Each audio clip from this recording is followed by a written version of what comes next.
Praise the lord. దేవుని ఘనమైన నామమునకు మహిమ కలుగును గాక. ప్రభు పేరట మీ అందరికీ హృదయపూర్వక వందనాలు. ఈ ఉదయకాలము దేవుని వాక్యాన్ని విందాం. యెహోషువ గ్రంథము 1వ అధ్యాయము 5వ వచనము. నీవు బ్రతుకు దినములన్నిటిను ఏ మనుష్యుడను నీ ఎదుట నిలవలేకయుండెను.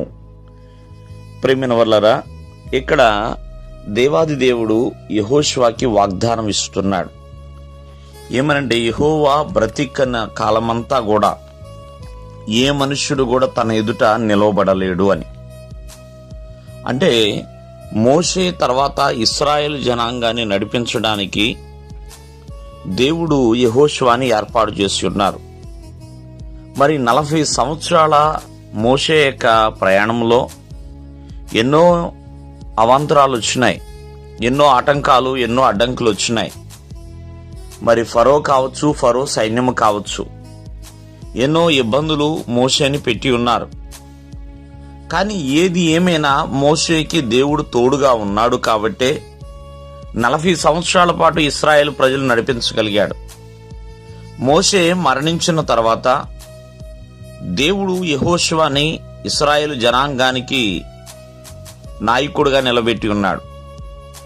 మరి మోషేకి ఎలా తోడుగా ఉన్నానో నేను కూడా నీకు తోడుగా ఉంటాను, నిన్ను విడవను, ఎడబాయను, నిబ్బరము కలిగి ధైర్యముగా ఉండు అని వాగ్దానము చేస్తున్నాడు దేవుడు.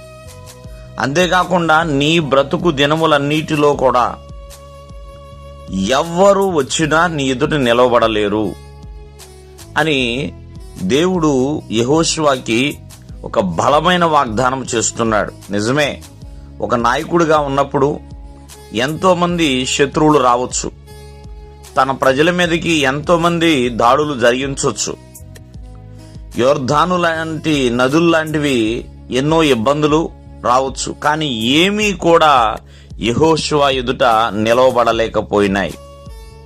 చూడండి, యెహోషువ ప్రార్థన చేస్తే సూర్యుడు, చంద్రుడు ఆగి ఉన్నారని దేవుని యొక్క వాక్యం ద్వారా మనం చూస్తున్నాం. అటువంటి అద్భుతాలు దేవుడు యెహోషువ జీవితంలో చేశాడు. కారణం ఏంటంటే దేవుడిచ్చిన వాగ్దానం.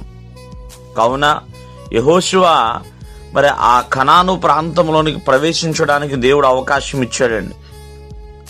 ఎంతో మంది ప్రజలని దేవుడు యెహోషువ ద్వారా నడిపించి ఉన్నాడు. కావున యెహోషువ ఒక బలమైన నాయకుడిగా ఉన్నాడు. దేవుడు అతనికి తోడుగా ఉన్నాడు కాబట్టి. కావున ఈ ఉదయకాలం ముందు ఆలోచించండి, మన బ్రతుకు దినముల్లో ప్రభువు మనకు తోడై ఉండాలి.